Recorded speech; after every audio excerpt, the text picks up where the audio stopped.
শুভ দুপুর বন্ধুরা, কেমন আছো? নিশ্চয়ই ভালো আছো। আলহামদুলিল্লাহ আমিও ভালো আছি। জমি থেকে টাটকা লাল শাক নিয়ে আসছি, উঠায় নিয়ে আসছিলাম। তো দুপুরবেলায় তো ওইখানে বসে সুন্দর করে করতে পারিনি। এই যে এখন বাসায় নিয়ে আসছি, বাসায় নিয়ে এসে এখন এই লাল শাকগুলোকে প্রসেসিং করব। দেখো জান্নাতুল কত সুন্দর করে লাল শাকের পাতাগুলা করতেছে, দেখছো? ও অত দূর রাখতে পারতেছে না, পরে ওর কাছে আমি আগায় দিলাম। আমার থেকে অনেক বেশি সুন্দর করে সে প্রসেসিং করতে পারে।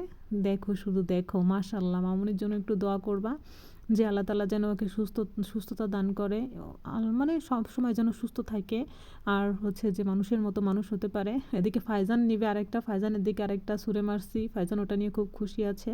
মানে ফাইজানের কথা যে জান্নাতুল যেটা করবে, দেখো আমিও জান্নাতুলকে টুলে বসতে বলছিলাম, সে টুলে বসবে না। দেখো আমি কিভাবে শাক বাছতেছি, আর জান্নাতুল কত সুন্দর করে শাকের মানে যে একটা আঁশ থাকে সেটা সুন্দর করে ছোট ছোট করে ভাঙতেছিল। এগুলো যে সম্পূর্ণ তা পরিষ্কার করে টোরে এখানে রাখছি। এখন শুধু যে আমি মানে সাইজ অনুযায়ী সুন্দর করে করে করে নিচ্ছিলাম, কেটে নিচ্ছিলাম। এরকম করে কেটে নিলে ভালো লাগে। আর লাল শাক দিয়ে ভাত খেতে অনেক বেশি ভালো লাগে। কারণ জানো, লাল শাক দিয়ে ভাত খাইলে একদম একটা সুন্দর একটা কালার হয় না? এই কালারটা দেখতে জোস লাগে। জান্নাতুল এটা অনেক পছন্দ করে। দেখো জান্নাতুল কত সুন্দর করে বাছতেছিল। লাল শাকের ভিতরে যে একটা আঁশ টাইপের, যেমন শাপলা, পুঁই শাক, তারপরে ডাঁটা জাতীয় যে কিছু হোক না কেন, সবগুলোর ভিতরে একটু আঁশটা থাকে, বুঝছো? এদিকে জান্নাতুল যে গুঁড়ো দুধ খাবে।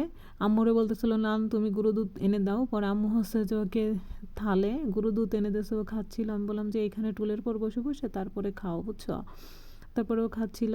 আর ও ছোটোকে দেখাচ্ছিল যে দেখো দুধ খাচ্ছে, কিন্তু দেখা যাচ্ছে না। আমি যে কাছে এনে দেখাতেছিলাম, দেখো গুঁড়ো দুধ খাচ্ছে। সে এখন গুঁড়ো দুধ খাওয়া বাদ দিয়ে সে আবার শাক বাছবে।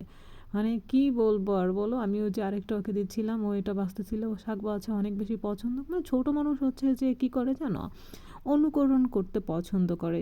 লাইক ফাইজান, জান্নাতুল যা করবে ফাইজানও সেম কাজ করবে। জান্নাতুল যদি বই নিয়ে পড়তে বসে, ফাইজানও বই নিয়ে পড়বে। মানে কিছু কী জানি আউমাউ কাউ কী জানি বলে, বুঝছো? ভালো করে তো বলতে পারে না। যখন কথা বলা শিখবে তখন অবশ্যই সুন্দর করে পড়াশোনা শুরু করবে। তোমরা শুধু লক্ষ্য করবা জান্নাতুল কত সুন্দর করে শাগই করতেছে, ঠিক আছে? সবাই মামুনিটার জন্য দোয়া করো। আর এখানে দুপুরবেলায় যে শাকগুলোকে দ্রুত প্রসেসিং করতেছিলাম, কারণ ধুয়েই রান্না করব। আর যে এটা দিয়ে গরম ভাত দিয়ে শাক দিয়ে মেখে আর কাঁচামরিচ সাথে, তো শাকের ভিতরে তো রসুন দিয়ে রান্না করা হবে। এটা খেতে অনেক বেশি টেস্টি হবে, ঠিক আছে? কারণ আমি এরকম ধরনের এই শাক, মনে করো পুঁই শাক, লাল শাক, তারপরে এটা যেরকম যা কিছুই হোক না কেন, এটা আমি অনেক বেশি পছন্দ করি। লাউ শাক, কুমড়া শাক। কুমড়ো শাকের ভিতরে কিন্তু আমার ভাগ আছে, যেমন মিষ্টি কুমড়া শাক, তারপরে যে চাল কুমড়া শাক, ভিন্ন ভিন্ন। কিন্তু ওই শাকগুলো অনেক বেশি টেস্টি হয়, ঠিক আছে? তো আমার প্রায় এই যে হয়ে গিয়েছে। কেন জানি হাঁপাই গেছি, এটা বুঝলাম না। জান্নাতুলও চলে গেছে রুমে। তো বন্ধুরা দেখো, আমার শাক সবগুলো প্রসেসিং করা হয়ে গেছে। এখন আমি যে ধুয়ে রান্না বসাই দেবো, তাও মাটির চুলায়, ঠিক আছে? তো বন্ধুরা, আমার ভিডিওটা ভালো লাগলে অবশ্যই তোমরা লাইক, ফলো, কমেন্ট, শেয়ার করে সাথে থাকো। টাটা, আল্লাহ হাফেজ, লাভ ইউ।